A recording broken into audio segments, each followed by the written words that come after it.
بسم آب وولد ومنفس قدوس أحدو أملاك آمين. أمن العالم تركبوا لقاونت بيت كريستيان أبوتات كهنات أحوات دياقونات مؤمنات حصانات مناسي كلكم من أجزابير بيتسب دحندو وعلكم دحند حديركم دحند مسيخم أملاخنا أجزابير نزعلت نزع ساعات بسلام بيوصل زبصحنا كبرن مسجانا نعيخون آمين. زي جميرنا يزلنا مصنعتي مصحف قدوس شاوعين معرفينا لما عنتي كنرئي سلازي عسرين نايمود أتا كفاليو مالتيو أو زي نرئيو بحلي مصحف قدوسيو بحلي مصحف قدوس كنبل كلنا توم مصحف قدوس زصحفو أبوتات زلوهم بحلي كم قدما أفت مصحف قدوس وشتي زلو نرخوهم أكالات سوات مالتيو بحلهم انتاي كم زمثل إنا كنعزب زي مفلاتنا نمنتاي تغمنا مس نحنا بحلي زصابع زمثلنا قداي تصحفو ندحر رخيونا بتنحنا بحل خيكونا بتي نايتهم صحفتي بتنايتهم تصحف لهم أكالات بحلي كنريو جدا سلازخون نعو نخنردع عزيو حاجة زي قبرلنا مالتيو أملاخنا እግዚአብሔር ጉባኤና خبار خلنا مستيرو تو قلصلنا قدوس فقادو يخون لنا آمين. سلازي نزي حيز زبلنايو مردعتا منتا كوننا أو عسرت نتبتات زت مقاقلة حسابنا كنقرب مجمرتا نقربو السيايما سبن بوتانيو مصحف قدوس زنبب سب أصواو عسم سب كفلت ناي قدنيو مصحف قدوس زنبب سب السيايما بوتا كفلت ناي قدنيو نسو بمفلاتو زبالصن مصحف قدوس نخردو حاجه زي قبرلو مالتيو سلازي بزيا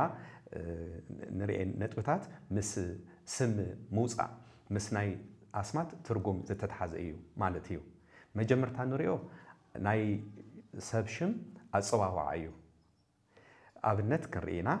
هيوان يبل اب اوريز فطرت معرف 3 قصري 10 هيوان مالت عد هيوانيو سلازي بزعبا هيوان زوقع أكل نهيوان لاليا كفالت أخلو أب هيوان زلوا هيوت كريو خلو إذا ترجم قديمنا حلينو كمس يقبع نابنت أبونا آدم هيوتي يبيلا آدم لبسيتو زبل نركب نسبيتو نهيوان هيوتي لوا بحديث كدان كريو خلنا هيوتي مالتو كاباس دنجل ماريام هيوتو تخون دنجل ماريام كم تولد سلازي فلت أيو زبل تمرتي نركب سلازي عبد دنجل ماريام وشتي هيوت زبل ترجم بتوسخ خنركب كلنا نتاق قداميتي هيوان دحنت بداقميت هيوان بدنجل ماريام كم ترخبه مرد أتا يخوننا سلازي هيوان زبل سم كنري خلنا هيوت مس زبلينا نتحزو مالتيو كالي نريو سيت زبل سميو سيت مالت متكاتا مالتيو أو أريز فترة معرف 4 قصر عسرائنا نريو نمنت أيو متكاتا تباهلو آدم ودو أبيل بخالق ودو بقايل تقتلو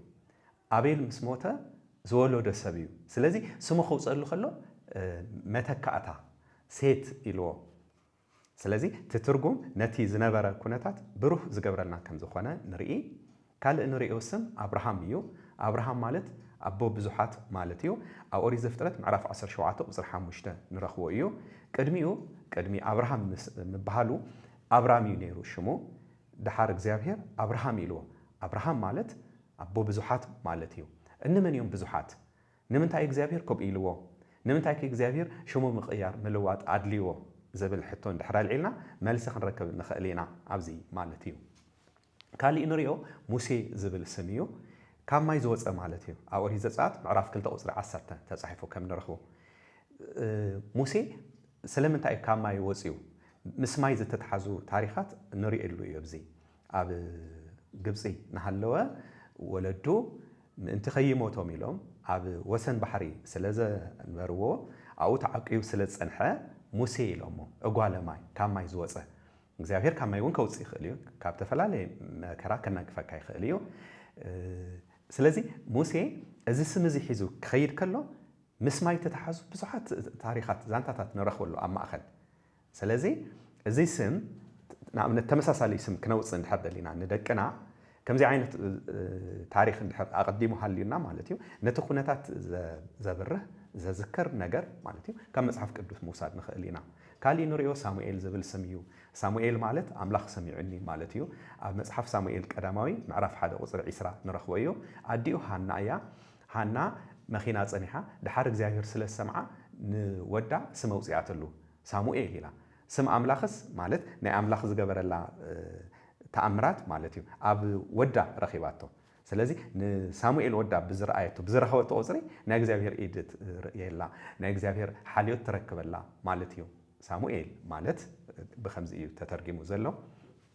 ካሊእ ንሪኦ ናብ ሓዲስ ኪዳን ክንመጽእ ከለና ኢየሱስ ዝብል ስም እዩ ኢየሱስ ማለት ንህዝቡ ካብ ሓጢኣቶም ዘድሕን ማለት እዩ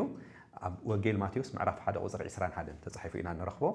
ድንግል ዝወለደቶ ኢየሱስ ክርስቶስ ኣምላኽና ስሙ ወያድህኖሙ ለህዝቡ እምኃጢኣቶሙ ንህዝቢ ካብ ሓጢኣት ዘድሕን እዩ ስለዚ ናይ ኣምላኽና ስም ኢየሱስ ክርስቶስ ዝብል ንውልቀ ሰብ መፀውዒ ኮይኑ ከም ዘይውሃውን እውን ሃሎ መረዲ ይኾነና ንህዝቢ ካብ ሓጢኣት ዘድሕን ጥራይ እዩ ዝስም ዝውሃብ ማለት እዩ ግን ተመሳሰልቲ ካልኦት ምስ ምድሓን ዝተተሓዙ ግን ኣስማት ኣሎ ኢሳይያስ ክንብል ከለና መድሓኒ ማለት እዩ ካሊእ ንሪኦ ስም ኣማኑኤል ዝብል እዩ ኣማኑኤል ማለት ኣምላኽ ምሳና እዩ ማለት እዩ ኣብ ወንጌል ማቴዎስ ምዕራፍ 1 ቁጽሪ 23 ንረኽቦ እዩ እዚ ብትንቢት ክግለጽ ከሎ ነቢይ ኢሳይያስ እንሆ ድንግል ክትጠንስ ወዱን ክትወልድ ስሙን ኣማኑኤል ክትብሎ እያ ኢሉ እዩ ገሊጹ ወንጌላዊ ማቴዎስ ነዚ ትርጉም ክህበና ከሎ ኣማኑኤል ማለት እግዚአብሔር ምስሌና ማለት እዩ ኢሉ እዩ ጽሒፍዎ ስለዚ ኣምላኽ ምሳና ምዃኑ ኣማኑኤል ብዝብል ስሙ ምሳና ምህላው ኢና ንርኢ ሎሚ እውን ምሳና እዩ ትማሉ ምሳና እዩ ጽባሕ ንዘለዓለም ምሳና እዩ ንሕና ዶ ምስኡ ኢና ኢልና ኢና ንባዕልና ንሓትት ምስኡ ምህላውና ኢና ክነረጋግጽ ዝግባእ ብምንታይ ብግብሪ ንሱ ብዝደልዮ ጽቡቕ ስራሕ ምስ ኣምላኽና ክንህሉ ናይ እግዚኣብሔር ድሌት እዩ ስለዚ ኣፀዋውዓ ስም ሰብ ኢና ሓደ ከም ባህሊ ንርኢ ዘለና ኣብ ዓድና ኣብ ትግራይ ሽም ክወፅእ ከሎ ብኸመይ ዝወፅእ ትርጉም ክህሉ ይግባእ ወዶ ኣብ ገግዛትና ኣብ ከከባቢና ንደቅና ሽም ክነውፅእ ከለና ንግደሶም ነገራት ኣለዉ መጽሓፍ ቅዱስ ብኸምኡ ኣገባብ ተገዲሱ ንዝውለዱ ሰባት ስሞም ክጽውዕ ከለዎ ማለት እዩ እቶም ስድሮኦም ክሰሚዎም ከለዉ ከምዚ ትርጉም ዘለዎ መንነት ይህዎም ነይሮም ማለት እዩ ካሊእ ንሪኦ ኣብዚ ኣወፃፅኣ ስም ቦታ እዩ ሓደ ቦታ ስም ክወፅእ ከሎ ንተፈጠረ ንተሰርሐ ታሪክ መዘከርታ ኮይኑ ከም ዝግለጽ እውን ክንዕዘብ ንኽእል ንኣብነት ቤቴል ዝብል ንርኢ ቤቴል ማለት ቤተ ኣምላኽ ማለት እዩ ኣብ ኦሪት ዘፍጥረት ምዕራፍ 28 ካብ ቁጽሪ 17 ክሳብ 19 ተጻሒፉ ንረኽቦ እዩ እዛ ቤቴል ትበሃል ቦታ ኣቐዲሙ ካልእ ስም ነይሩዋ ሎዛ ትስመ ነይራ ኣቦና ያዕቆብ ኣብዛ ቦታ እዚኣ ሓዲሩ እግዚኣብሔር ረኣይ ስለ ዝገለጸሉ ናይ ኣምላኽ ኣብቲ ቦታ ንሱ ምህላው ምስ ተረድአ ማለት እዩ ትለይቲ ምስ ወግሐ እዛ ቦታ እዚኣ ናይ እግዚኣብሔር ቤት እያ ስለዚ ስማ ቤቴል ይበሃል ኢልዋ ቤቴል ስለዚ ትርጉም ዘለዎ ስም ኢና ንዕዘብ ዘለና ኣብ ሓዲስ ኪዳን ድማ ጎልጎታ ዝብል ስም ንረክብ ጎልጎታ ማለት ቦታ ኣዕጽምቲ ርእሲ ማለት እዩ ወንጌል ማቴዎስ ምዕራፍ 27 ቁጽሪ 33 ንረኽቦ እዩ ጎይታና ኣምላኽና መድሓኒና ኢየሱስ ክርስቶስ ኣብ ቀራንዮ ኣብ ጎልጎታ ንረኽቦ ኣብቲ ናይ መስቀል መዓልቲ ማለት እዩ ዓርቢ ስቕለት ንምንታይ እዩ እቲ ስቕለቱ ኣብኡ ተሳሊጡ ኣብኡ ኮይኑ ክንብል ከለና ናይ ኣዳም ኣዕጽምቲ ናይ ሄዋን ኣዕጽምቲ ናይቶም ቅዱሳን ኣዕጽምቲ ክባረኽ ክቅደስ ስለ ዘለዎ ንዖም ከድሕን ስለ ዝመፀ መድሓኒት ብኣካል እውን ይህቦም ስለ ዘሎ መድሓኒት ገይሩ ድማ ኣብ ሲኦል ዝነበሩ ነፍሳት ስለ ዝምልሶም እቲ ንሱ ተቐብረሉ ቦታ እቲ ንሱ ተሰቐለሉ ቦታ ስም ዘለዎ ክኸውን እዩ ተገይሩ እቲ ቦታ ኣዕጽምቲ ርእሲ ተባሂሉ ከም ተፀውዐ ኣብ ወንጌላዊ ማቴዎስ ተጻሕፈ ጽሑፍ መረዳእታ ይኮነና ካልእ ንሪኦ ንሰብ ዝወሃብ መቐፀልታ ስም እዩ ቅጽል ንብሎ ማለት እዩ ሓደ ሰብ ተወሳኺ ነቲ ሽሙ ማለት እዩ መራጎዲ መለለይ መፍለጢ ይወሃቡ ስለዚ ምስኡ ተተሓዙ ነገራት እውን ኢና ክንርኢ ንኣብነት ኢያሱ ወልደ ነዌ ዝብል ክንርኢ ከለና ወዲ ነዌ ኢያሱ ኣቦኡ ነዌ ከም ዝበሃል ንርኢ ምስ ካልኦት ኢያሱ ዝስመዩ ይፍለሎ ማለት እዩ ካብ ካልኦት ይፍለሎ ስምዖን አረጋዊ ክንብል ከለና ስምዖን ብዝብል ሽም ተጸውዑ ብዙሓት ኣቦታት ኣለዉ እዚ ስምዖን አረጋዊ ካብኦም ተፈልዩ አረጋዊ ዝብል መቐጸልታ ተዋሂብዎ ስለዚ ዕድሚኡ ዓብይ ከም ዝነበረ ንኣምላኽና ንኢየሱስ ክርስቶስ ድንግል ናብ ቤት መቕደስ ምስ ወሰደቶ ማለት እዩ ተቐቢሉ ሎሚ ንዓይ ንባርያኻ ክተፋንወኒ ይግባእ ናተይ ምንዮት ናተይ ድሌት ተፈጺሙ እዩ እስመ ሪኣ ኣዕይንቲ ኣድህኖተከ ኣዕይንተይ ምድሓንካ ርአን እየን ኢሉ ዝመስከረ ኣብ ብሉይ ኪዳን ዝነበረ ትንቢት ናይ ኢሳያስ ትንቢት ተፈጺሙ ዝረኣየ እሞ ብምስክርነቱ ምስ ክርስቶስ ማለት እዩ ንክርስቶስ ዝምልከቱ ጽሑፋት ርዱኣት ምዃኖም ዝተረጋገጹ ምዃኖም ዝመስከረ ሰብ እዩ ስለዚ ካብ ካልኦት ክፍለ ስምዖን አረጋዊ ተባሂሉ ብዕድሚኡ ካልእ ዮሃንስ መጥምቅ ንርኢ መጥምቀ መለኮት ማለት እዩ ንክርስቶስ ዘጥመቀ ዮሃንስ ካብ ካልኦት ዮሃንስ ዝበሃሉ በግብሩ ይፍለሎ በአገልግሎቱ ይፍለሎ ማርያም መግደላዊት ክንብል ከለና ኣብ መጌዶል ዝበሃል ቦታ ካብኡ ዝመጸት ስድራኡ ስለዝኾኑ ምስ ቦታ ምስ ዝመጸትሉ ቦታ ዝተራኸበ መግለጺ ተዋሂባ መግደላዊት ተባሂላ ማርያም እንተ ቀለዮጳ ክንብል ከለና ድማ ሰበይቲ ቀለዮጳ ማርያም ማለት ብሰብኣያውን ከም ተጸውዐት እዛ ሰብ እዚኣ ክንርኢ ከለና ንሰብ ቅጽል ክትቦ ከለኻሲ መግለጺ ክትቦ ከለኻ ናይ ግድን ምሰብኡ ምስ ዓዱ ጥራይ ኣይኮነን ምስ መዋስብቱ እውን ክኸውን ይኽእል ማለት እዩ ሰበይቲ ቀለዮጳ ማርያም ዮሐንስ ንኣብነት ወልደ ነጎድጓድ እንድሕር ኢልና አንቶ ዮሐንስ መጥምቅ ኢልና ነርና ወዲ ነጎድጓድ ማለት እዩ ወዲ ነጎድጓድ ሒዚ ክበሃል ከሎ ከምቲ ኢያስ ወልደ ነዌ ዝብልናዮ ይኮነን ንኢያስ ወልደ ነዌ ዝበሃል ኣቦ ኣለዎ ማለት እዩ ንዮሐንስ ወልደ ነጎድጓድ ክንብሎ ከለና ሽሞ ኣቦኡ ነጎድጓድ ኮይኑ ይኮነን ትግብሩስ ወዲ ነጎድጓድ ኣቢልዎ ማለት ተኣምራት ክግበር ኣዝዩ ይደሊ ስለ ዝነበረ ምስ ሓዊ ምስ ያዕቆብ ኮይኑ ማለት እዩ ከምቲ ኤልያስ ካብ ሰማይ ሓዊ ዘዝነበ ንሕና እውን ሓዊ ዶ ክንዝንብ ኢሉ ንክርስቶስ ዝጠየቐ ኣብ ሰማርያ ዝነበሩ ሰባት ንክርስቶስ ስለዘይ ተቐበልዎ ማለት እዩ ቀኒኡ ብመቕናእቲ ማለት እዩ ብቕንኢ ሓዊ ዶ ክንዝንብ ኢሉ ስለተዛረበ ወልደ ነጎድጓድ ዝብል መቐጸልታ ከም ተዋህቦ ንርኢ ስለዚ ወልደ ክብል ከሎስ ዘርኢ ጥራይ ኣይኮነን ካልእ እውን ክገልጽ ከም ዝኽእል ኢና ከለና ንዕዘብ ማለት እዩ ሒዚ ሓደ ሰብ መጽሓፍ ቅዱስ ብከምዚ ዘይተረድኦ ዮሐንስ ወልደ ነጎድጓድ ክብል ከሎ ሽሞ ኣቦ ተመሲልዎ ኣብዚ ኣትዩ ከስተኻኽለሎ ማለት እዩ ኣብ ወንጌል ማርቆስ ምዕራፍ 3 ቁጽሪ 17 ንረኽቦ ከምኡውን ኣብ ወንጌል ሉቃስ ምዕራፍ 9 ቁጽሪ 54 ንረኽቦ እዩ ማለት እዩ ስለዚ ፍትዋት ተኸታተልቲ ኣብዛ ክፋል እዚኣ እንታይ ኢና ንርኢ ዘለና ንሰባትን ንቦታን ማለት እዩ ትርጉም ዘለዎ ሽም እዩ ዝወሃብ ስለዚ እቶም ትርጉማት እንተተረዲእናዮም ትድሕረ ባይታ ናይቲ በዓል ጉዳይ ዝበለጸ ምፍላጥ ምርዳእ ንኽእል ኢና ማለት እዩ ካልኣይ ንሪኦ ኣገባብ ኣዘራርባ እዩ ኣገባብ ኣዘራርባ ክንብል ከለና ዘረባ ወይ ከዓ ቋንቋ ናይ ባህሊ መግለፂ እንድዩ ንሕና ናይ ባዕልና መግለፂ ኣለና ኣብ ቋንቋና ካልኦት እውን ነናይ ባዕሎም ኣለዎም ኣብ መጽሓፍ ቅዱስ ዘለዎ ኣዘራርባ ናይ ዕብራውያን ናይ ኣዘራርባ መንገዲ ተገለጸሉ እዩ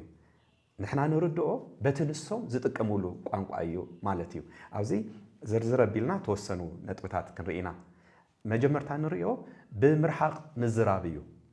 ብምርሓቕ ኣብ ቅድሚኻ ዘሎስ ብሳልሳይ ወገን ኣቢልካ ከም ምዝራብ ማለት እዩ ኣብ ቅድሚኻ እንድሕር ዝኾነ ኣካል ሃልዮ ግን ከዓ ርሒቕካ ትዛረብ እንድሕር ኮንካ ትገልጾ እንድሕር ኮንካ እንታይ ማለት እዩ ንባዕልኻ እውን ክኸውን ይኽእል ኣርሒቕካ ክትገልጽ ከለኻ እንታይ ማለት እዩ ሒዚ ሓደ ግዜ ናይ ርድኢት ኣፈላላይ ስለ ዝፍጠር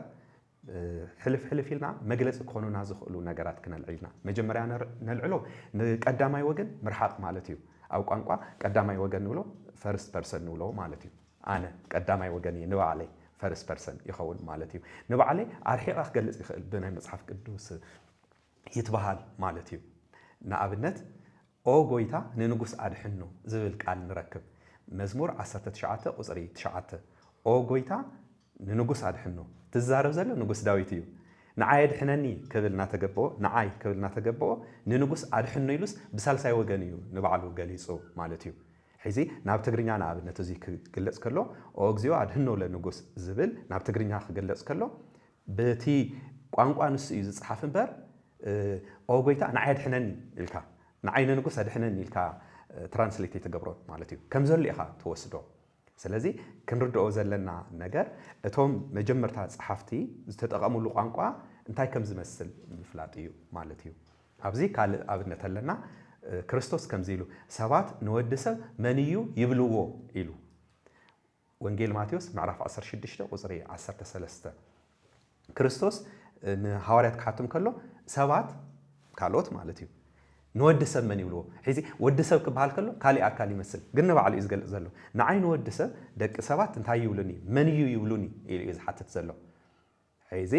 ከምቲ ዓንቶ ዝበልናዮ ናብ ትግርኛ ክትርጉም ከሎ እቲ ናይ ዕብራይስጥ ቃል በርግጥ ናይ ግሪክ ቃል እዩ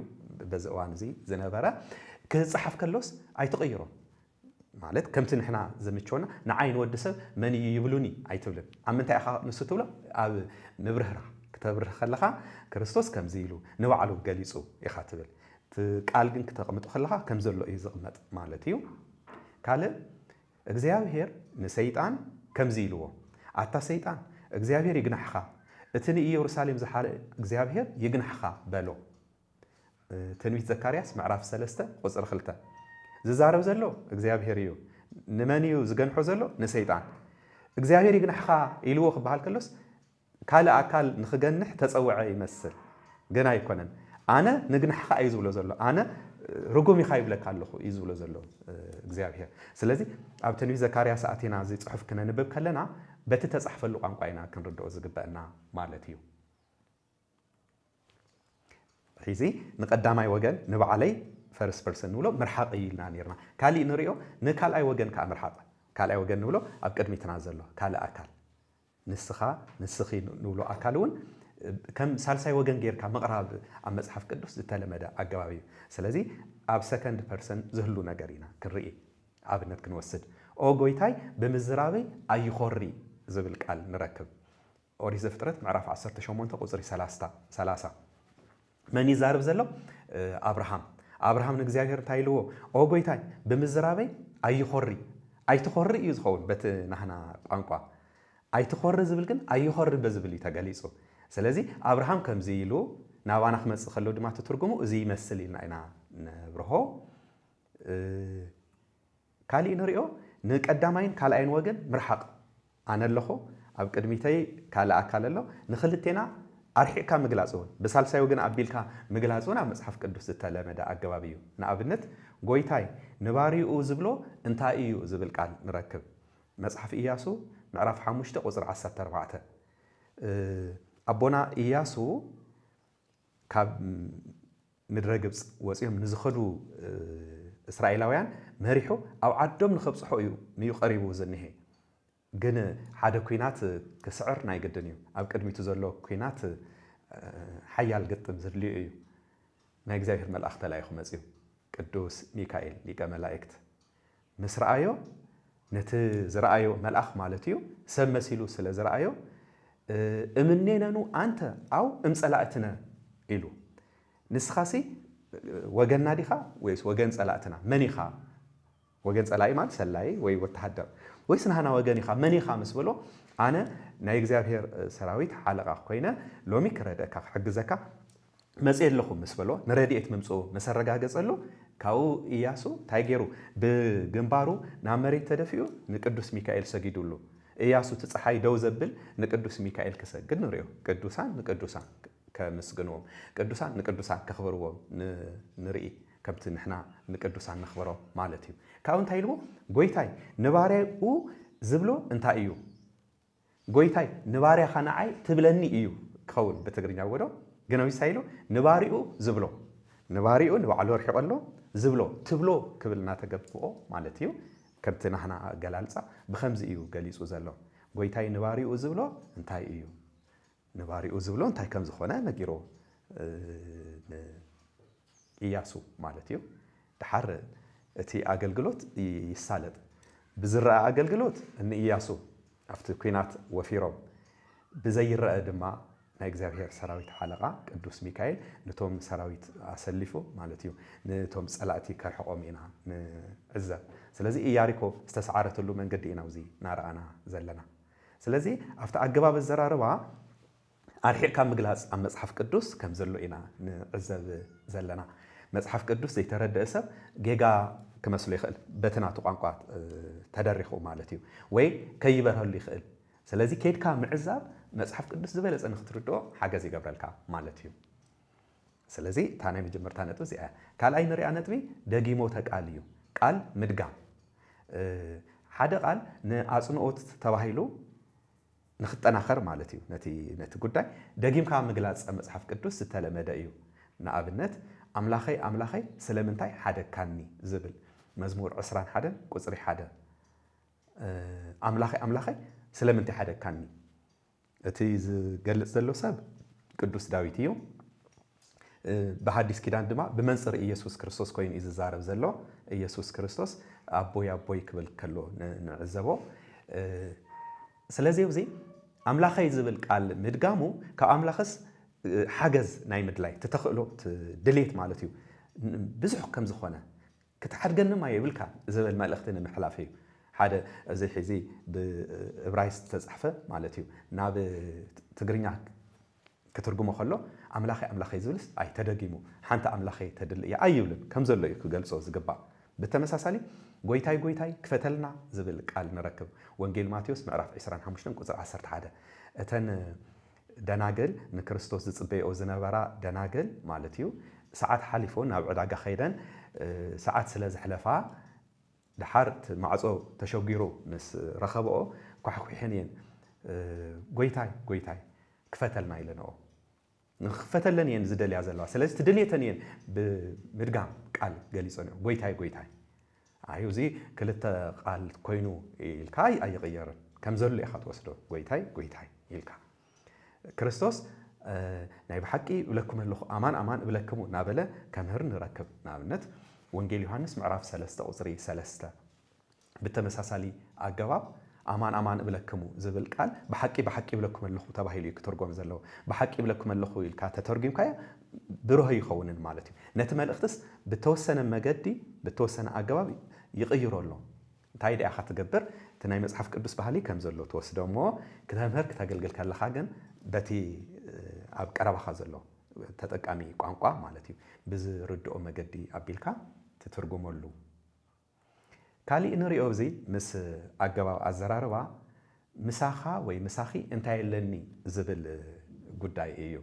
أما مصحف قدوس كم زي عينة قالات صحيفهم نركب انتهي لني تايم إيو عينة تقرين آخر خلنا جن بنهانا يكوننا نردو بتوم تتقمتي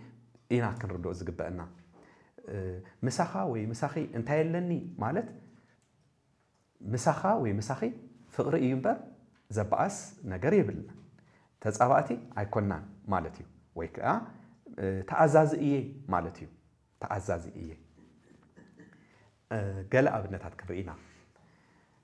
أب مصحف نجست قداموي معرف 10 شوعته قصري 10 شومونت تتصحفك قال له نبي إلياس إنا نرخبه نبي إلياس سرابطة عبد بحال بوتا نرخبه حنتيت أدى نعوتها قلقلوا الله ودا ميتو ودمن ودتا ناي سرابطة مبلت مالتيو شعو نسا ناب إلياس مزيا كم زي جرا زموته ودا حقيفة ني إلياس كم زي لاتو أتاني أملاخ سب مساخا انتاي لني حتياتك تذكر وديون كتقتلي خاز مساخاني بلتو تايلاتو نبي إلياس مساخا انتاي لني حيزي أي ترحقون زلا أنا نسخانس فقر ديكونانينا أنا بجزاية أنا قد كالخو زخلو جبر اللخو نسخاونا أقلقلوت كتوفر كالخا تدليو نجار جبر الكالخو مساخا زباس نجار دو انتاي لنيو وديس إيه نمنتاي يموت حتياتي أذكر كأخا أقتل كالي مالتيو إلى أخذ جلسة نري حيز حدا بتقريني زت كمسة انتهى لنا مساحة زولتوس تي ملأخت خيتارد مالتيو بأسيلو تحاسيو لك أي خونا أي تبع ستون أي تسألتون ودي إحنا اللي أتولو زلا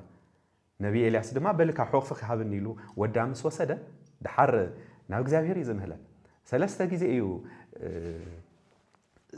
ناس اللي مالتيو نتي ودي نتزموته نخلعلو مس زاوير زرا زاوير دما سمعوا بناي نبي إلياس صلوت أتزموته تنسيو نودع أتنسيو الله دحر نديو هيو نتي ودع مالتيو እንሆ ወድኺ ብህይወት ኣለልኪ ኢሉ ክሐጉሳ ንርኢ ስለዚህ ማእኸል ባእሲ የለን ዘረባ የለን ማለት እዩ ዘባእስ ነገርስ ኣይንዕዘብን ካልእ ንሪኦ ንእስራኤል ኣብ ተጻሕፈ መጽሓፍ እስራኤላውያን ብዝርድእዎ መገዲ እንዲና ንምሃር ዘለና ሓደ እዋን ጌርጌሴኖን ኣብ ዝበሃል ቦታ ኣምላኽና ኢየሱስ ክርስቶስ ተኣምራት ምስ ገበረ ኣብ ጌርጌሴኖን ማለት እዩ ብዝገበሮ ተኣምራት እቲ ሓደ ንዕዘቦ እንታይ እዩ ኣጋንንቲ ዝሓደርዎም ክልተ ሰባት ነይሮም ካብ መቃብር ወፂኦም እዮም ተጓኒፎም ንክርስቶስ ጌርጌሴኖን ኣብ ትበሃል ቦታ ኢየሱስ ክርስቶስ ክፍውሶም እዩ ከይዱ ድሓር እዞም ኣጋንንቲ ዝሓደርዎም ሰባት ንክርስቶስ ምስ ረኸብዎ ብከምዚ ኣገባብ እዮም ተዛሪቦም ኣታ ኢየሱስ ወዲ ኣምላኽ ምሳኻ እንታይ ኣለና ግዚኡ ከይበፅሕ ዶ ክተጥፈአና ናብዚ መፂኻ ክተሰቀየና ዶ መፂኻ ኢሎም ኣጋንንቲ ሕዚ ኣጋንንቲ ምስ ክርስቶስ ክዘራረቡ ከለው እቲ መልእኽቲ ብሩህ እዩ ንሕና ተኣዘዝቲ ኢና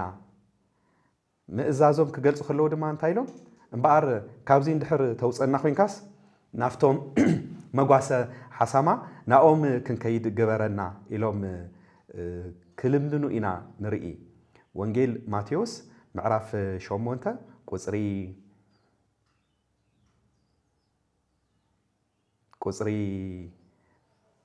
29 ንረክብ ታሪክ ስለ ዝኾነ ታቃል ጥራይና ደሊና እያ ኢየሱስ ወዲ ኣምላኽ ምሳኻ ሞ እንታይ ኣለና ቅድሚ ግዚኡ ክተሰቀየና ዶ ናብዚ መጻኻ እናበሉ ጨርሑ ካብኡ እንታይ ኢሎም እተውፀና እንተኮይንካስ ናብዚ መጓሰ ሓሰማታት ክንኣቱ ፍቀደልና ኢሎም ለመንዎ ንሱ ከዓ ኺዱ በሎም ይብል ኣጋንንቲ ንእግዚአብሔር ይእዘዝዎ እዮም ንቅድስና ኢሎም ዳዮም ዘየምልኽዎ እምበር ብናይ ኣምላኽ መንነት ይሽበሩ እዮም በቲ ሽሙ በተቃሉ እተቃሉ ባዕሉ የሸብሮም እዩ ንዞም ኣጋንንቲ ቅዱስ ያዕቆብ ታይሉ ኣታ ንስኻ ንእግዚአብሔር ተኣምን ሰናይ ጌርካ ኣጋንንቲ እውን ይኣምኑ እዮም ይሽበሩውን እዮም ይድንግጹ እዮም ኢሉ ከም ዘምህረና ንርኢ ኣብ መልእኽቲ ያዕቆብ ምዕራፍ 2 ቁፅሪ 19 ተጻሕፈ ቃል ኣጋንንቲ እውን ይኣምኑን ይንቅጥቀጡን እዮም ይንቅጥቀጡ ዝብል ይሽበሩ እዮም ማለት እዩ ስለዚ እዞም ኣጋንንትስ ተኣዘዝቲ ኢና ማለቶም እዮም ካብዚ እንድሕር ተውፀና ኮይንካ ናፍቲ ውሰደና ናፍቲ ክንከይድ ፍቀደልና ድሓር ኪዱ ኢልዎም ኣብዚ ኣምላኽና ኢየሱስ ክርስቶስ ናይ ኣጋንንቲ ልመና ዝሰምዕ ኮይኑ ኣይኮነን ንሳቶም ንኽፀድቁ ሰናይ ንኽረኽቡ ኣይልምኑ ግን ኣብዚ እንታይ ኢና ንርኢ ተኣዘዝቲ ከም ዝኾኑ ንሳቶም ኣምላኽ ኢየሱስ ክርስቶስ ዘይፈቀዶ ነገር ኣብ ዓለም ከም ዘይሳለጥ ኢና ንዕዘብ ካብዚ ተላዒልና ከም መዛዘሚ ናይዚ ነጥቢ ክርስቶስ ንድንግል ማርያም ዝገለጸሉ መንገዲ ክንርኢ ኣብ ቃና ዘገሊላ ክርስቶስ ንድንግል ከምዚ ኢልዋ ኣቲ ሰበይቲ ምሳኺ እንታይ ኣለኒ ጊዜ ገና ይበፅሐን ኢልዋ ወንጌል ዮሐንስ ምዕራፍ 2 ቁፅሪ 4 ስለዚ ክርስቶስ ንድንግል ማርያም ምሳኺ እንታይ ኣለኒ ክብላ ከሎ ወደይ ወይ ንበር የብሎምን ኣብ ፀገም እዮም ዘለው ኢላ ናታቶም ሕቶ ክተቐርብ ከላ ክርስቶስ ምሳኺ ዘራኽብ ምንም ነገር የብለይን እንታይ ኣለኒ ክብላ ከሎ ዘባእስ የብለይን ፍቕሪ ኢና ዝደለኸዮ ክፍፅመልክ እየ ማለት እዩ ሰባት ከይተረድኦም ብኻልእ ነገር እንድሕር ወሲዶሞ ብናይ ባዕሎም ቋንቋ እዚ ናይቲ ቋንቋ ፀገም ኣይኮነን ናይ ባዕሎም ረዳድኣ ፀገም ይክኸውን ማለት እዩ ካብኡ ኢየሱስ ክርስቶስ ድንግል ማርያም ዝሓተተቱ ሕቶ እዩ መሊሱላ ጊዜ ይበፅሕን ምስ በለ ግዚኡ ምስ በፅሐት ኣፍታ ንሱ ዝደለያ ሰዓት ነቶም ሰብ ገዛ ካብ ሕፍረት ከም ዘድሐኖም ካብ ምሕፋር ማለት እዩ ካብ ምፍራሕ ከም ዘድሓኑ ለና ማለት እዩ እንታይ የለኒ ክበሃል ከሎ ብምርሓቅ ከይኮነስ ብምቕራብ ብምፍታው ዝግለጽ ከም ዝኾነ ኢና ንዕዘብ ዘለና ሕራይ ክሳዕ ሕዚ ክልተ ነገራት ርኢና ኣለና ኣብቲ ተላዒልናዮ ዘለና ርእሲ ኣልዒልናዮ ዘለና ባህሊ መጽሓፍ ቅዱስ ምፍላጥ ክንብል ከለና ሓደ ምስ ስም ምሃብ ርኢና ኣለና ካልኣይ ምስ ኣገባብ ኣዘራርባ ርኢና ኣለና ሳልሳይ ንሪኦ ነጥቢ ኣገላልጽ ሓዘን እዩ እስራኤላውያን ሓዘኖም ዝገልጽሉ መንገዲ ናይ ባዕሎም መለለይ ኣለዎም ሕዚ ትናታቶም ርኢና በትናታትና ንሕና ንፈልጦ ይኮናን ክንዕዘቦ ዝግባአና እዚ መጽሓፍ ቅዱስ ዝበለጸ ብሩህ ክንገብር كونلنا يحجزنا إسرائيلاويان محزانهم بالتفلالي بنقد يوم زجلسوا نقابلت كدان بمقداد يجلسوا كدانهم كدد يبلو أوري زفترة معرف 30 شوعة قصر 30 4 كم بقى سيجرنا كم رأينا أبزي يعقوب زبحال أبو ناي ودو حلوات عشان قوم السنة مسيوم توم كالوت دقو مالتيو ودخا مويتو يو إلهم بجيجا مالتيو مساتهم دتنكل نحاوم شيء طمون هلو مويتو يو إلهم دم لخيوم بتخدان مسحابو ناي ودو مالتيو نسو مسرائي كدانو قديدو خبك خلو إنا نعزل دحار زومو مويتو يو زبلو أحوات نتنقص كي يخون قبل عليهم كي شمت كي يركب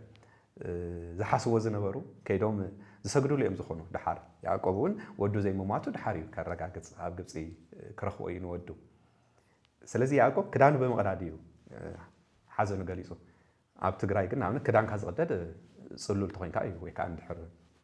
ناي أمرو تسقم دحر هاللي كاي سب كدانو قديدو يبحث كدانو زقدد بحزن كون كم زخلينا عفتي ناي إسرائيل تاريخ نريو أبحلهم نريو قال أبرئسخ حمد بمنسناس حزن كاي جلز قداميتي مصحف سامويل معرف 4 قصر 10 تخلت زلو تاريخ نابزي ممصان خلينا حدا بنياماوي سب كاب كوينات قويو يملس نحو حدا سب مالتيو إذا سبزي ناي تابوت صيون زحلو زعق بزنبر ايو مصيو تابوت صيون تماريخا دقخاون كلتا دقخاون مويتهم يلو كنغرو خلو بطعم ايو تو غداي زحزن نتسمعون نتغلاصون اتسمعي ازي كسمع خلو دنصيو ايو ኤሊ ዝበሃል ሊቀ ካህናት ማለት እዩ እቲ ዝመፀ ሰብ ኣብ ርእሱ ሓመድ ነስኒሱ ከምቲ ናይ መጀመርያው ክዳኑ ቀዲዱ ይመጽዩ لحتى السمع سب أفت كم منبرو وديقو كموت نعزة سلازي إتا حزن تجلس له من قد دينا نافزي كم رئيد اللي نزلنا كم تنعنتو كده عنو قديلو كم بحدش دما أبرؤس حمد نسنيسو يمسيو أبرؤس حمد زنس نس أو عدنا يلن اندحر هالليون كال اسميو كوهاو زخل حزين وين بلن كال مجلسي صقر رأسها بملصاي إيو حزن زجلس أما صحف إيو معرف حدا قصر عسرة نرخو إيو أبونا أيو اتمكرا مس وردو مالتيو انتا ايجيرو حدا كدانو قديدو كم تاني مجمرتا كالاي دما چوغرو رأس ايو لاسيو چوغرو رأس خام لصاي ناي حزن مغلصي ايو كال انريو وچو وي كلي مخدان ما وني بحالي حدا غزي بتغرينا وچو تخدينكا حزنكا تገልጸሉ አገባቡነሎ كالاي مصحف نغست معرف 19 ቁጽር حدا إنا زي كم بجسي نرئي عاوزين نرئو نجوس يهودا أيو هزكاس بحال هزكاس نجوس يهودا بدعم حزينو نبيت إخزاوير كيدو كدانو قديدو يخيدو كأوخ أنتاي تخدينو وجهو تخدينو دجنا مالتيو سلامنتاي سناكريم زبحال حدا كأو أسور زمس نجوس نيورساليم كتفاعيو شو مخزاوير دمايت صارف له سلازي نخزاوير يخنا جرو نفط بيت مقدس نفط بيت إخزاوير كيدو نبي يساسون أبصلتنا نريو سلازي حزنو زجلس على من قدي كلي مخداني ويك أو تشو مخدانيو ناو حديث كده كن مسخلنا هدما عفل بخا موقع حدا نحزن مجلس خوي نريو وانجيل لوكاس معرف 23 قصري 4 شو من تصحيفو كم نرخو توم كريستوس كسقل كلو زعزو زنبرو سبات بحنتيت ناي كريستوس نجر تدنيقوم كريستوس ننفسه ناو حلفو يهو تايلو أبوي نفسي تقبل إلو لك تقبل كولا خلو نفسه كابسقو تفلع تقدس نفسه كابسقو تفلع تلو من قد خريو خلو سبات بزعاري يوم زموتو مخا مسكل تسقيلو شعون شعي يموتون تسقاي بتعن بزحيو ازيقن كريستوس كلهم ناسمعوا تمتوا على نفسي احلفي بكالو تقبلنا قبل كلو أو ناي قدوس استيفانوس نريينا تمتوا على نفسي يسوع كريستوس نفسي تقبل أخبل كله ناي قدوس استيفانوس نفسه كابسقو كم تفليتين عن رأي أزوم سبات ناي كريستوس بخمو أجواب مموات مسرعيو أزيس بحكي صادق نيرو إلهم دارتهم ويكافلبهم ناوقعوا حزنهم كم زجلسوا نرأي مبل راوعي نريو ባህሊ زملكت ጉዳይ አሰራርሓ ገዛ እዩ እዚ መጽሐፍ ቅዱስ ክንርኢ ከለና ሓደ ግዜ ንሕና ካብ ንፈልጦም ጉዳያት ፍሉይ ዝኾኑ ነገራት ተጻሒፎም ንርኢ ንኣብነት አሰራርሓ ገዛ ኣብ ወንጌል ማርቆስ ምዕራፍ 2 ቁጥሪ 4 ዝተጻሕፈ ቃል ነዚ ኣብነት ክኾነና እዩ እስራኤላውያን ገዝኦም ክሰርሑ ከለው ትናሕሲ ከም ዝለዓል ገይሮም እዮም ሰርሕዎ ማለት ሃሩር ዝጻወር ገይሮም እዮም ሰርሕዎ 4 ሰውት መጽዮም 4 ሰውት ንሓደ ዝሓመመ መጻጉዕ ኣብ ዓራት ገይሮም እዮም ጽይሮሞ መጽዮም ክርስቶስ ናብ ዘለዎ ቦታ ክቀርቡ ስለዘይካሉ ብጣዕሚ ብዙሕ ሰብ ይስዕዎ ስለዝነበረ ይመሃር ስለዝነበረ ትገዛ ስለዝጸበበ ታዮም ገይሮም ናብ ናሕሲ ደይቦምስ እቲ ናሕሲ ኣብቲ ክርስቶስ ናብ ዘለዎ ቦታ ከም ዘውርዶም ምስ ተዓዘቡ እቲ ናሕሲ ኣልዒሎም ኣፍሪሶም እዮም ብኡ ዘውርድዎ ሕዚኦም ገበነ ይኮነን ዝፍጽሙ ዘለው ዝለዓል ዝዕጾ ዝኽፈት ስለዝኾነ እቲ ገዛ ማለት እዩ ንሱ ኣልዒሎም እዮም ክርስቶስ ነቲ ሰብ ንኽረኽቦ ገይሮም ድሓር ክርስቶስ ናታቶም ሃይማኖት ናይቲ መጽኡ ዘሎ ዝጸንዐ ሰውን እምነት ርእዮ ሓጢያቱ ኣስተስሪሉ ሓጢያቱ ኣጥፊሉ ኣርሒቆሉ ማለት እዩ ካብ ደዊኡ ከም ዘድሕኖ ንርኢ ስለዚ ኣሰራርሓ ገዛ ከምዚ ክንርኢ ከለና ምስቲ ንሕና ንፈልጦ ዘይዛመድ እውን ክኸውን ይኽእል እንታይ ንምባል እዩ እዚ ተዋና መልእኽቲ ገዛ ፍሪሶም ኣይኮኑን ከምኡ ነቲ ሰብ ድሕነት ደልይምሉ እንታይ ደኣ በቲ ባህሎም መሰረት ዝኽፈት ስለዝነበረ ትዝኽፈት እዮም ከፊቶም ማለት እዩ ኣብ ዓድና ስለዝየለ ብጌጋ ኣይንርድኦን ማለት እዩ እንታይ ማለቶም እዮም ኢልና ትትርጉም ኢና ክንሪኦ ዝግባአና ጽቡቕ ሓምሻይ ነጥቢ ናይ ኣመጋግባ ስርዓት እዩ ስርዓት ኣመጋግባ ናይ ባህሊ ካልእ ተወሳኺ መግለፂ እዩ ዕብራውያን መለለይኦም ዝኾነ ስርዓት ኣመጋግባ ኣለዎ ባህሊ ኣመጋግባ ኣለዎ ንኣብነት ስጉኡ ዝብላዕ ዘይብላዕ ኢሎም ይፈልዩ ኦሪት ዘሌዋውያን ምዕራፍ 11 ዝተጻሕፈ ቃል ከም ዝነግረና ሙሉእ ምዕራፍ ማለት እዩ እዚኦም እንስሳት ንጹሃት እዮም ክትበልዕዎም ትኽእሉ እዚኦም እንስሳት ንጹሃት ኣይኮኑ ዝረኸሱ እዮም ከይትበልዕዎም ተባሂሉ ዝተነግረን ስለዚ ሓደ ሰብ ኣብ እስራኤል ክነብር ከሎ ንጹህ ዘይንጹህ ዝብል ናይ ምግቢ ዓይነት ኣለዎ ማለት እዩ ከም ዘባ ዓድና ናይ ጾም ናይ ስዕረት ንብሎ ዓይነት ማለት እዩ ኣፈላላይ ንብሎ ናይ ምግቢ ስም ንጹህ ዘይንጹህ ዝበሃል ኣሎ ንጹህ ርኹስ ዝበሃል ኣሎ ማለት እዩ ሕዚ ናባና ተመጽዩ ርኹስ ዝበሃል ምናልባት ከይበርሃልና ይኽእል እቲ ጉዳይ ናብቲ ዓዲ እንድሕር ከድካ ትመጽሓፍ ክተንብቦ ከለኻ ግልጽ ይኾነልካ ዝነጽሁ ኣለዉ ዘይነጽሁ ኣለዉ ማለት እዩ ካልእ ተኣኪብካ ኣብ መኣዲ ምብላዕ ሓደ መግለፂኦም እዮም ሰባት እክብ ኢሎም ኮፍ ኢሎም ክንሪኦም ከለና ንኽምገቡ ተዳልዮም ኣለዎ ወይ ይምገቡ ኣለዎ ማለት እዩ ክምገቡ ከለዉ ድማ ሓደ ግዜ ግድም ኢልካ ናብ ፍራሽ ማለት እዩ ወይ ናብ ዓራት ክኸውን ይኽእል እዚ መርሃ ግብሪ ትከታተሉ ዘለኹም ናይ እስራኤል ባህሊ ዝበለጸ ትፈልጡ ሎሚ እውን ኣብኡ ብኸምኡ ኣገባብ ስለትዕዘብዎ እቲ መጽሓፍ ቅዱስ ምፍላጥና ባህሊ ምፍላጥና መጽሓፍ ቅዱስ ንኽንርዳእ ዝበለጸ ሓገዝ ከም ዝገብረልና ኢልና ተለዓልናሉ ነጥቢ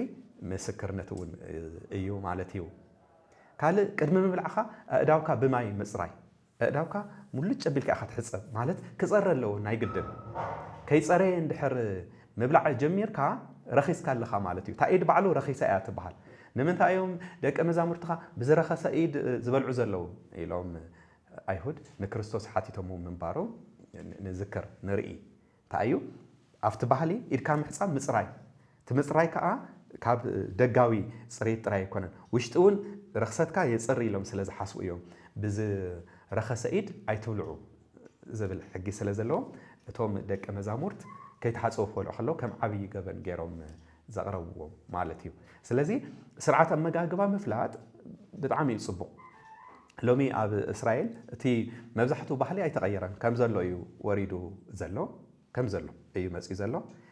ስለዚ ካብ ካልእ ዓዲ ናብኡ ዝኸይድ ሰብ ናቱ ባህሊ ምስቲ ናቶም ባህሊ እዩ ከዛምድ ዝግባእ ናህና ባህሊ ናፍቲ ናቶም ባህሊ ኢና ክንእቱ ዝግባእ ማለት እዩ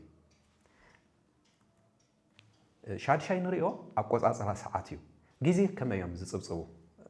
ዕብራውያን ኣብቲ ውሽጢ ዘሎ ታሪክ ክንዕዘብ ከለና ግዜ ሓደ ጉዳይ እንድዩ ንግዜ ትዕዝብቶም እንታይ ይመስል ግዜ ወይ ሰዓት ብኸመይ እዮም ዝቆፅሩ ክንብል ከለና ካብ ናህና ፍልይ ዝበለ ኮይኑ ንረኽቦ ኣብ ዓድና ሓደ ዕለት ዝበሃል ለይትን ቀትርን እዩ 24 ሰዓት እዩ ዕለት ዝበሃል ቀትርን ለይትን ኣብ ዕብራውያን ግን ቀትርን ለይትን ዝበሃል ዋላ ሓደ ሰዓት ክኸውን ይኽእል ፀሓይ ኣብ ዘላትሉ እዋን ትቆፅሮ ግዜ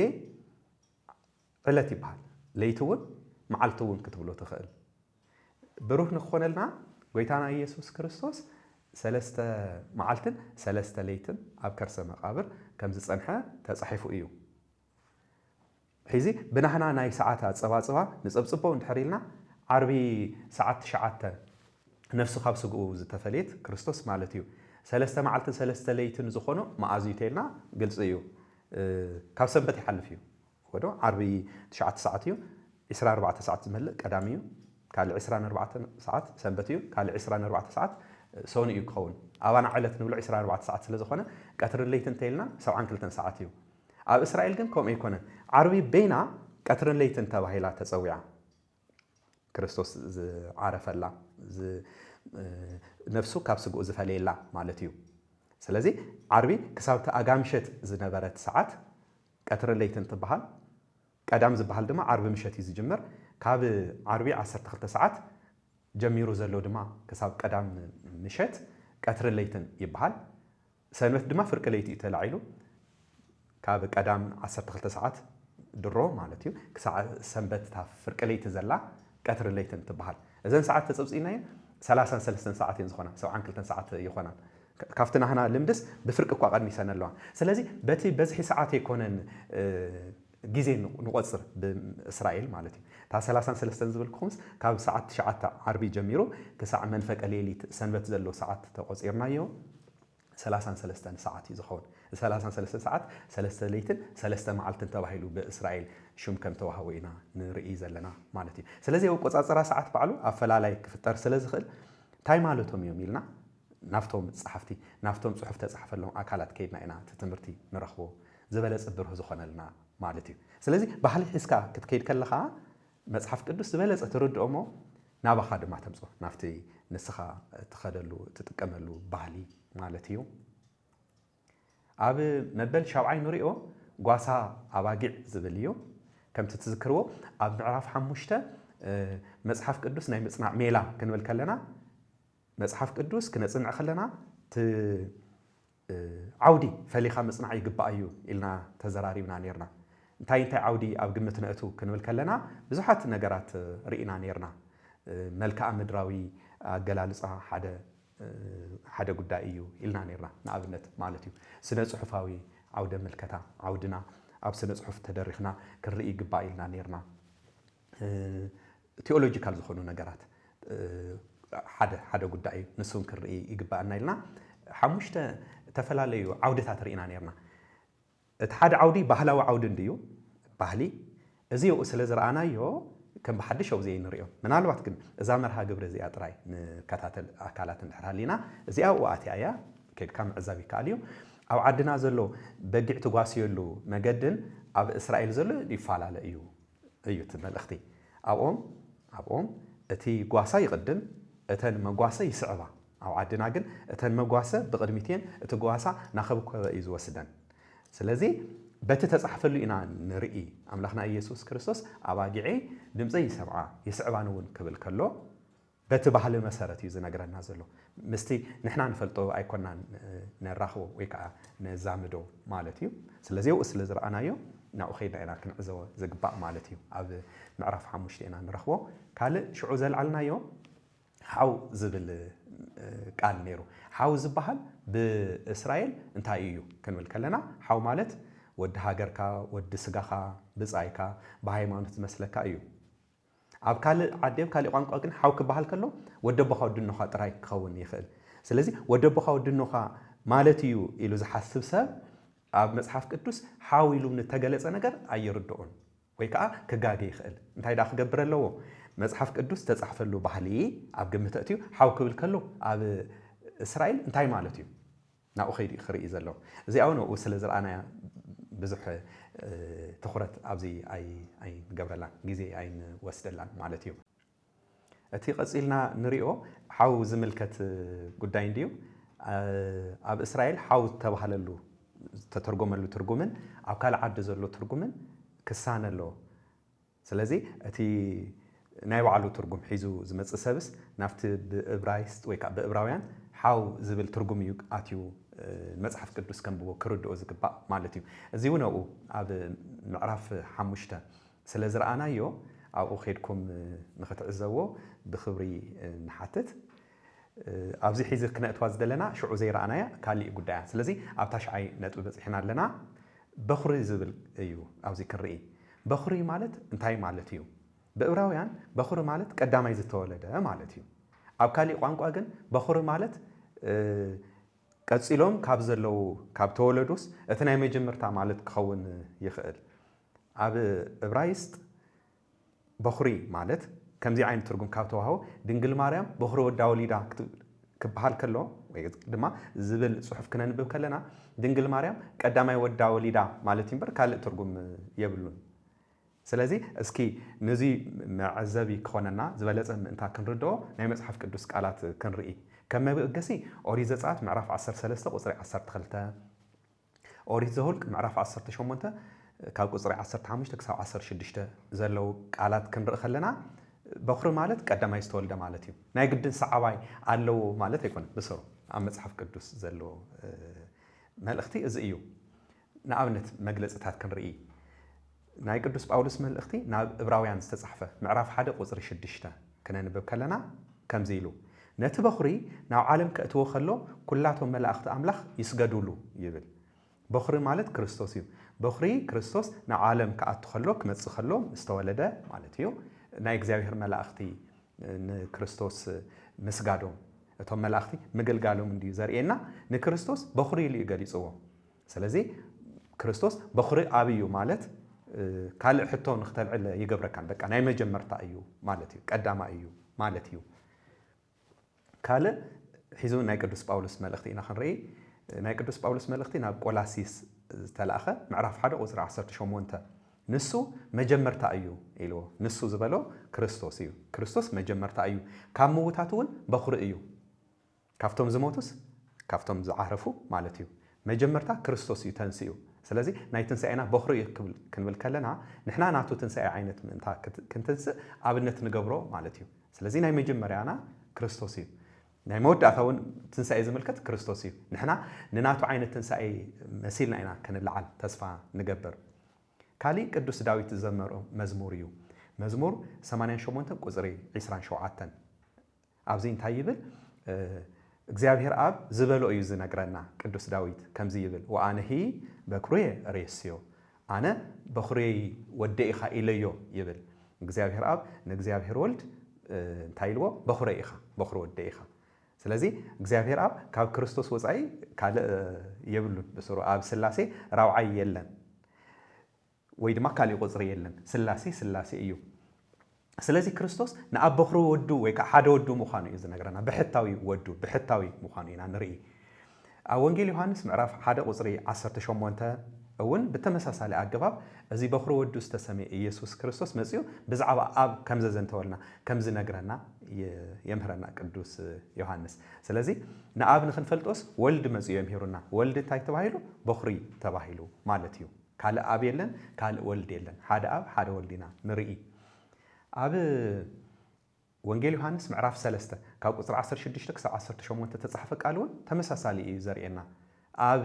ንወልድ ብሕታዊ ኣቦ እዩ ወልድ ኣብ ብሕታዊ ወዱ እዩ ስለዚ በኹሪ ክበሃል ከሎ ብሕታዊ ሓደ ናይ መጀመርታ ማለት እዩ ስለዚ ክርስቶስ ንኣብ በኹሪ ወዱ ከም ዝኾነ ንድንግል ማርያም እውን በኹሪ ወዳ እዩ ኣብ ወንጌል ማቴዎስ ምዕራፍ 1 ቁጽሪ 25 ዝተጻሕፈ ቃል ነዚ ይነግረና ቅዱስ ዮሴፍ ንድንግል ማርያም ኣይፈለጣን ነይሩ ኣደ ኣምላኽ ምዃና ዝፈለጣ በኹሪ ወዳ ምስ ወለደት እዩ ይብል በኹሪ ወዳ ክንብል ከለና ብሕታዊ ወዳ ማለት እዩ ኢየሱስ ክርስቶስ መዓዝ ላይ ቅዱስ ዮሴፍ ንድንግል ማርያም ኣደ ኣምላኽ ምዃና ተረዲኡ ክንብል ከለና መረዳእታ ዝኾኑ ብጣዕሚ ብዙሓት ነገራት ምስ ረኣየ እዩ በኹሪ ወዳ ዝወለደት ኣደ ኣምላኽ ምዃና እቲ ተወለደ ድማ ኣምላኽ ምዃኑ ዝፈለጠ ንኣብነት ሰብኣ ሰገል ከኽብርዎ ንክርስቶስ መጽዮም እዚ ይርእዩ እቲ ተወለደ እውን ኣምላኽ ንሳውን ኣደ ኣምላኽ ወላዲት ኣምላኽ ምዃና ርእዩ እቲ ዝመርሖም ዝነበረ ኮኸብ ኣካይዱ ፍሉይ ስለ ዝነበረ ከም ሰብ ይመርሖም ስለ ዝነበረ بقطري كوخبة يرأين نسجن بقطري يرأيهم سلزنا برا مراحي مجد سلزنا برا نايت كوخب أكايداريو عد أملاخ مخانا فليتو ملا أختي مسجانا مسجينو توم قاسوت مسيهم بفرحات نجزاغير مس ملا أختو خينو سبحات الجزائر بسمايات وسلام بمدر نابلو زميرو أزير إيو عد أملاخ مخانا فليتو كاله قداسي ملاكت نيرو اتوم ملاختي كلهم يوم زمسغنو نيرو اتوم تراايو اتوم زي تراايو بحافشا اتوم تزارو ملاختن اتوم زي تزارو خالوتون هارا سماي بمبحال تغلصو ناي سماي سراويت ايوم نغزاغير امسكينومو نيسوس كريستوس امسكينوم نلدتو اخبيرو مالتي سلازي ازي مس رااي ايو فليطوا مالت انديو بخرو داخ ساعات ولد ايفلطا زبل قال تصحيفو كننبب كلنا بخرو ودا مالت بحتاوي ودا مالت يخون له ترجمو مالتيو مبل عسراي نريو ناي بحالي مجلسي بعاليو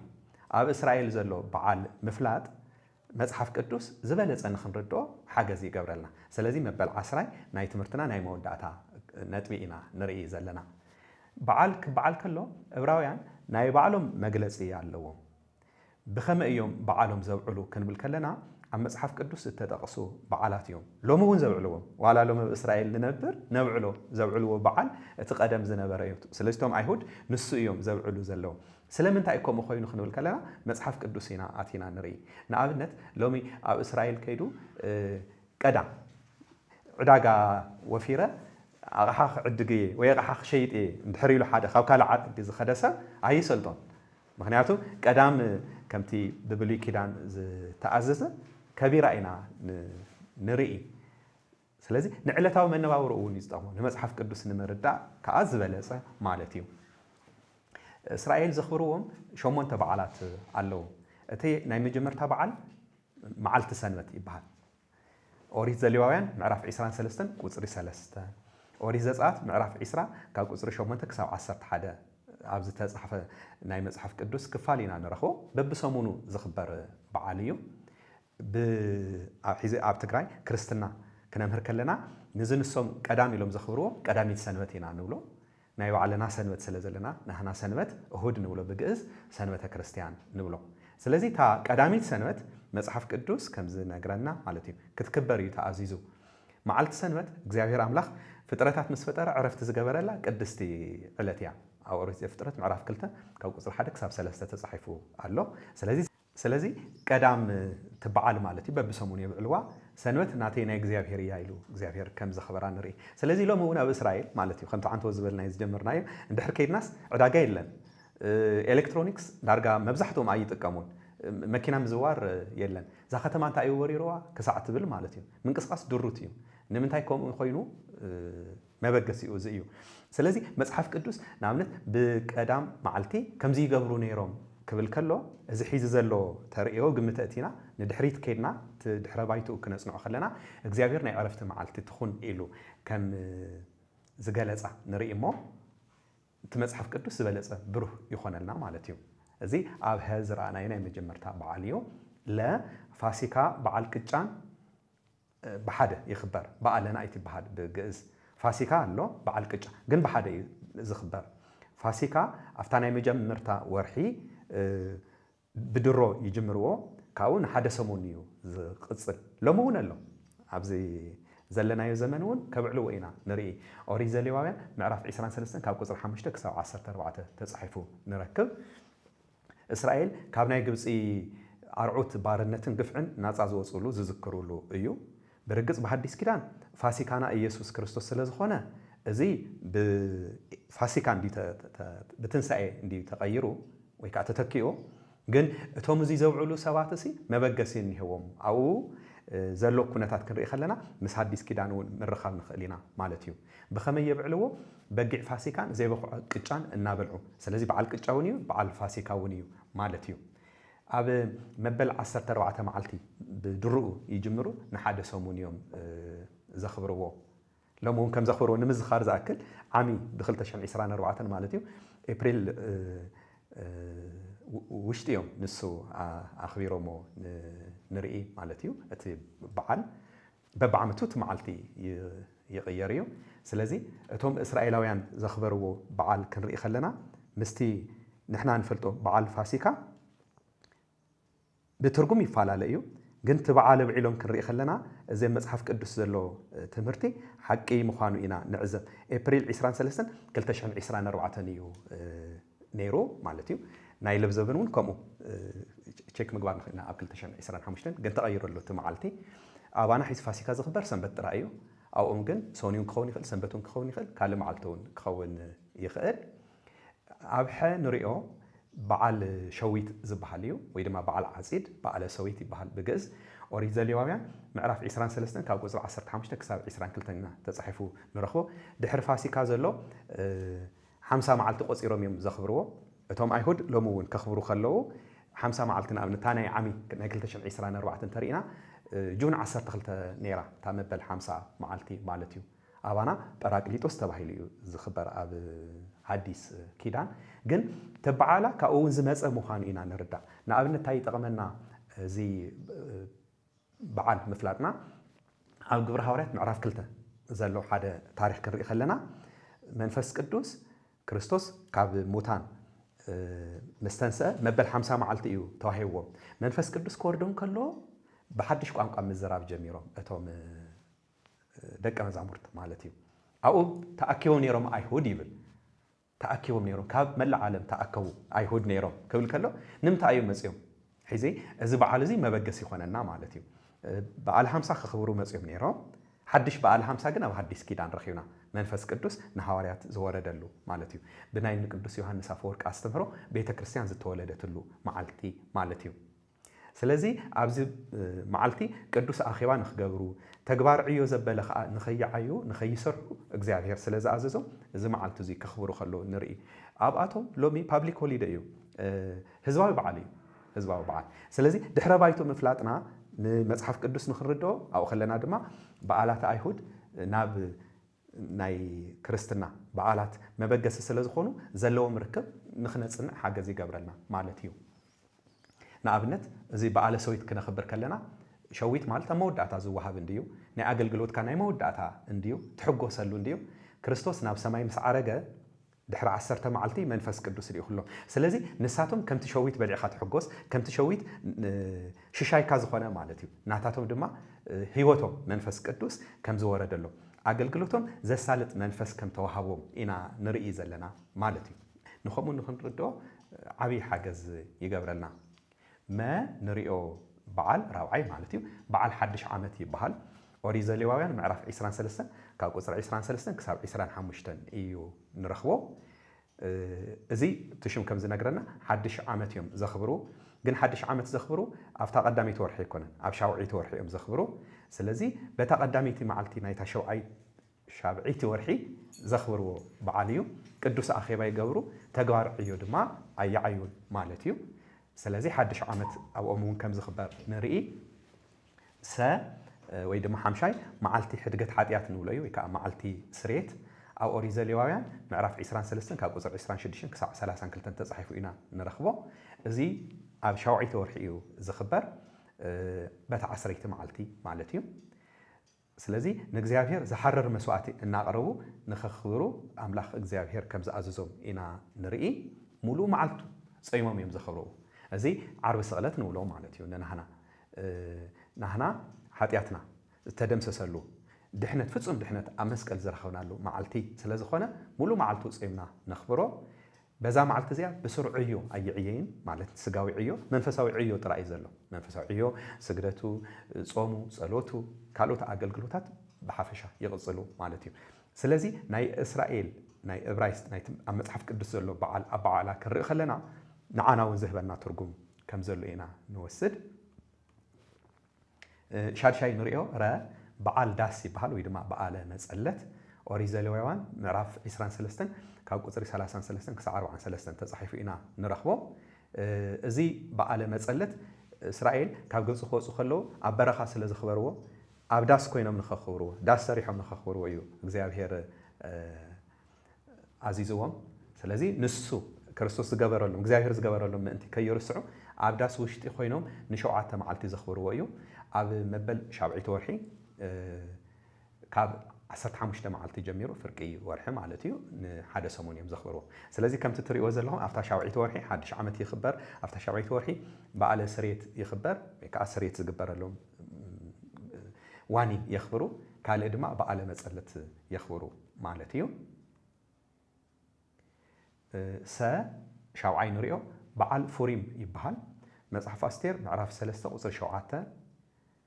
ምዕራፍ 9 ካብ ቁጽሪ 16 ክሳብ 28 ኢና ንሪኦ ሃማ ዝበሃል ሰብ ንኣይሁድ ዘጥፈአሉ ናይ ዕድል መዓልቲ ንምፍላጥ ኢሉ ፉሪም ዝበሃል ዕጫ የውድቕ ነይሩ እንተኾነ ንሳቶም ዝሞትሉ መዓልቲ ኣይኮነን ነይሩ ንሱ ዝጠፈአሉ መዓልቲ መሪፁ ስለዚ እስራኤላውያን እንታይ ገይሮም ንሕና ክንጠፍእ ንኽእል ነርና ብጸላኢና ብሃማ ግን እግዚአብሔር ስለ ዘድሐነና ንእግዚአብሔር ክብሪ ንእግዚአብሔር ምስጋና ክነቐርብ ይግባአና ኢሎም እዮም ዘኽብሩ በብዓመቱ ዘኽብርዎ በዓል እዩ ስለዚ ካብ ክፉእ ጥፍኣት ዝድሓንሉ እዚ መዓልቲ በብዓመቱ ይዝክሩ ካልእ መበል ሻምናይ ማለት እዩ በዓል ምህዳስ ህንፃ ቤተ መቅደስ ይበሃል ኣብ ወንጌል ዮሐንስ ምዕራፍ 10 ቁጽሪ 22 ኢና ንረኽቦ ጎይታና ኢየሱስ ክርስቶስ ዝተዓደመሉ ዝተረኽበሉ በዓል እዩ ኣብ ኢየሩሳሌም በዓል ምሕዳስ ህንፃ ቤተ መቅደስ ነይሩ ይብል እዚ ቃል ክረምቲ ነይሩ ይብል እዚ ኣብ ናይ ኦሪት መጽሓፍቲ ኣይንረኽቦን ክርስቶስ ቅድሚ ምውላዱ 165 ዓመት እቲ ህንፃ ቤተ መቅደስ ክሕደስ ከሎ ብእስራኤላውያን ማለት እዩ በዓል ምብዓል እዮም ጀሚሮም ስለዚ ክርስቶስ ነቲ ሻምናይ ተንሸውዓተ ኣብ ከምቲ ዝበልናዮ ኣብ ኦሪት እንዴት ተጻሒፈን እዚ ሻምናይ ግን እዚ ሻምናይ እስራኤል ተቐቢሎም የኽብርዎ ዝነበሩ በዓል ክርስቶስ እውን ዕዱም ኮይኑ ከኽብር ኢና ንርኢ ስለዚ ናይ ብሉይ ኪዳን ናይ መወዳእታ መጽሓፍ ትንቢት ሚልክያስ እዩ ኢሎም ዝሓስቡ ሰባት እንድሕር ሃልዮም መሊሶም ክሪእዎ ከም ዝግባእ እዩ ዘምህረና ብሩህ ንምግባር ትንቢት ሚልክያስ ክርስቶስ ቅድሚ ምውላዱ ቅድሚ 400 ዓመት ዝተጻሕፈ እዩ ስለዚ ካብ 400 ዓመት ንድሓር መጽሓፍ ከም ዘየለ እዮም ዝሓስቡ እቶም ድሕሪ ትንቢት ሚልክያስ ዘሎ መጽሓፍ ዘይቕበሉ ማለት እዩ ግን ኣብዚ ክርስቶስ ቅድሚ 165 ዓመት ዝተገብረ በዓል ከብዕል ኢና ንርኢ እዚ ድማ ናይ መቃብያን ታሪክ ቅቡል ገይሩ ከም ዝወሰዱ ኣምላኽና ኢየሱስ ክርስቶስ ኢና ንዕዘብ ማለት እዩ ስለዚ ኣብ ኢየሩሳሌም ኣብቲ ቤተ መቅደስ ማለት እዩ ዝተገብረ በዓል ክንርኢ ከለና ክርስቶስ ዝተዓደመሉ በዓል ክንርኢ ከለና ምስቶም 7 ተወሰኽቲ በዓላት ማለት እዩ ሻምናይ ኮይኑ እዚ ከም ዝኽበር ኢና ንዕዘብ ባህሎም ከም ዘኽበረሎም ክርስቶስ ኢና ንርኢ ስለዚ ንሕና እውን በዓላት ኣይሁድ ምፍላጥና ሓደ ኣይሁድ ክንብል ከለና ናይ ብሉይ ኪዳን መጽሓፍቲ ብርግጽ ብትክክል ንኽንርዳእ ይሕግዘና ካልኣይ ናይ ሓዲስ ኪዳን በዓላት መበገሲ እውን ስለ ዝኾነ ማለት እዩ ናብ ሓዲስ ኪዳን ከም መበገሲ ጌርና ወሲድና ናይ ሓዲስ ኪዳን በዓላትና ብዝበለፀ ንኽንርድኦም ይሕግዘና ሕዚ በዓል ምብዓል ክበሃል ከሎ ስራሕ ምግዳፍ እዩ ኢሉ ዝዛረብ ሰብ ብዙሕ እዩ ናይ ስጋ ስራሕ ክትሰርሐሉ ናይ ባዕሉ መዓልቲ ኣሎ መንፈሳዊ ስራሕ ትሰርሐሉ መዓልቲ እዩ በዓል ማለት ስራሕ ትፈትሕ ማለት ኣይኮነን መንፈሳዊ ስራሕ ይወሃብካ ማለት እዩ መንፈሳዊ ኣገልግሎት ተገልግለ ኣለኻ ስራሕ እዩ ሰብነትና እኳ ስራሕ ክሰርሕ ከሎስ ለይቲ ዝሰርሖ ስራሕ ኣሎ ቀትሪ ዝሰርሖ ስራሕ ኣሎ ብብርሃን ዝሰርሖ ስራሕ ኣሎ ብፀልማት ዝሰርሖ ስራሕ ኣሎ ሰብነትና ባዕሉ ማለት እዩ ደቂስና ንሃለና ዝሰርሖ ስራሕ ኣሎ ኣክቲቭ ኮይና ንሃለና ዝሰርሖ ስራሕ ኣሎ ስራሕ ማለት ብዙሕ ዓይነት እዩ ንምባል እዩ ተደልዩ ስለዚ ኣብዚ ክንርኢ ከለና ናይ ኣይሁድ በዓላት ምፍላጥና ተወሳኺ ሓገዝ ይገብረልና እቲ ባህልን ክንፈልጦ ይረዳእና ይሕግዘና ማለት እዩ ኣብዚ ናይ መወዳእታ ክፋል እናተዓዘብናይ ከም ዝመጻና ባህሊ መጽሓፍ ቅዱስ እንተተረዲና ንመጽሓፍ ቅዱስ ብትክክል ንኽንፈልጦ ይገብረና ንሕና እንድሕር ፈሊጥናዮ ንሕና እውን ኣይንጋገይን ካልኦት እውን ንኽርድእዎ ካብ ጌጋ ንኽርሕቆ ሓገዝ ንገብር ማለት እዩ ስለዚ ኣምላኽና እግዚኣብሔር ቅዱስ ፈቓዱ ኮይኑ መጽናዕቲ መጽሓፍ ቅዱስ ብዝብል ርእሲ ኣብ 10 ምዕራፋት ኣብ 10 ክፋላት ከፋፊልና በብምዕራፍ ናገበርና ዝረኣናዮ ትምህርቲ መጠቃለል እዩ እዚ ናይ ሎማዓንቲ ማለት እዩ ኣምላኽና እግዚኣብሔር ቅዱስ ቃሉ ሂውና ብቅዱስ ቃሉ መሰረት ኢና ክንነብር ፈቓዱ ኮይኑ ቅዱስ ቃሉ ንኽንመሃረሉ ፈቓዱ ኮይኑ ናንበብና ናተመሃርና ክንከይድ ናህና ምብጋስ ከም ዘድሊ ኢና ንርኢ ፀኒሕና ኣላዓይሉ ስለ ዘጀመረና ኣጀሚሩ ድማ ስለ ዝፈጽመና ኣምላኽና እግዚኣብሔር ስሙ ዝተባረኸን ዝተመስገነን ይኹን ኣብ ኣገልግሎትና ኩሉ በረከታ ረድኤታ ዘይተፈለየና ኣዴና ቅድስት ድንግል ማርያም ብጸሎቶም ብረድኤቶም ዝሓለውና ኩሎም ቅዱሳን በብክብሮም ኣምላኽና እግዚአብሔር ዘኽበሮም ክብሪ ማለት እዩ ዝተመስገኑ ይኹኑ። ንሕና እግዚአብሔር ብቃሉ ፀዊዕና ሓንቲ ቃል እውን ተኣኽለና እያ ንሳብ ግብሪ ኢና ክነውዕል ዝግባአና ግን ተወሰኽቲ ቃላት ጸጋ ክብሪ ሞገስ ትሩፋት ንረኽበሉ ድማ ወሲኹ ኣምሂሩና ኣሎ። እግዚአብሔር ኣምላኽ ኣብ ልብናና ሓዲሩ ተምሃርናዮ ትምህርቲ 30 60 100 ሰናይ ፍረ ክነፍሪ ክረድአና ቅዱስ ፈቃዱ ይኹነልና። ንኩልኩም እዚ ተዓዘብቲ እግዚአብሔር ኣምላኽ በረኸቱ ረድኤቱ ኣብዝሒልኩም ስለ ተኸታተልኩምና ኣነ ዘገልገልክኹም ካልኦት ኣሕዋት እውን ምሳይ ኮይኖም ኣብዚ ኣገልግሎት ዝነጠፉ ማለት እዩ ዘላና ክብሪን ናዕዳን ክንገልጽ ንፈቱ። እግዚአብሔር ኣምላኽ ንኩላትና ብዘለናዮ ቦታ ብበረከት ብረድኤት ይብፅሐልና። አሜን። ወስብሐት ለእግዚአብሔር ወለወላዲቱ ድንግል ወለመስቀሉ ክቡር አሜን።